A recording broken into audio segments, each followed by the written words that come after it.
Centre సర్కార్‌కు జనం కట్టే పన్ను రూపంలా ఒక్క ఏడాదిలో ఎంత ఆమ్దాన్ రాబోతున్నది? దాన్ని ఎట్లా ఖర్చు చేయబోతున్నారు? అనే లెక్కలు ఇయాల పార్లమెంట్‌లో దేశ పైసల మంత్రి నిర్మలమ్మ చెప్పింది. మరి ఎవ్వలకి ఎంత ఇస్తున్నారు? దేనికి ఎంత ఖర్చు పెడుతున్నారనేది ఓసారి మనం కూడా తెలుసుకోవాలి గదా! ఆ లెక్కలేందో, ఆ పద్దులేందో ఓసారి చూద్దాం రార్రి. ఆ ఆదాయం పన్నులు కట్టేటోళ్ళు జరంత చెవులు నిక్కిచ్చి మంచిగినుండ్రి. నిర్మలమ్మ చాలా మంది నోట్ల చక్కెర పోసినంత తీయటి ముచ్చట చెప్పింది. ఏడాదికి 12 లక్షల లోపు ఆమ్దాన్ వచ్చేటోళ్ళు ఇప్పటి నుంచి పన్ను కట్టాల్సిన పని లేదని చెప్పింది. చాలా మంది ఈ వార్త చెవుల పడే వరకు ఎగిరిగంతేస్తున్నారు.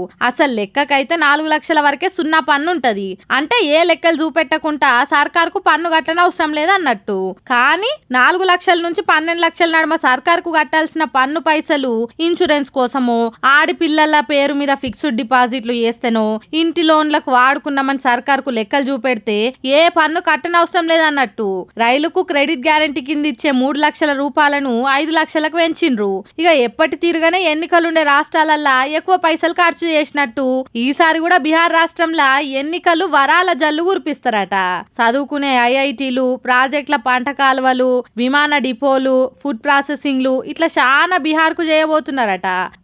ఇక రాజకీయం పక్కకు పెడితే గిగా వర్కర్లు అంటే ఆన్లైన్ లో ఆర్డర్లు చేస్తే ఇంటికి తెచ్చి ఇచ్చేటోళ్ళు ఉంటారు కదా, అగో వాళ్ళ బతుకు భరోసా ఇచ్చే పథకం ఒకటి తేబోతున్నారట.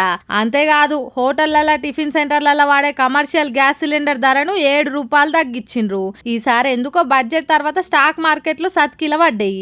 ఇట్లా చాలా ముచ్చట్లే చెప్పింది మేడం గాని నిర్మలమ్మ కట్టుకున్న చీర చాలా మందిని ఆకట్టుకున్నది. బీహార్ రాష్ట్రం నుంచి పద్మశ్రీ అవార్డు వచ్చిన దులారీ దేవి ఇచ్చిందట ఈ చీర. సరే బడ్జెట్ అయితే పెద్ద పెద్ద లెక్కలు చెప్పిండ్రు గాని చెప్పినట్టే ఖర్చు పెడతారా అనేది ముందు ముందు చూడాలి.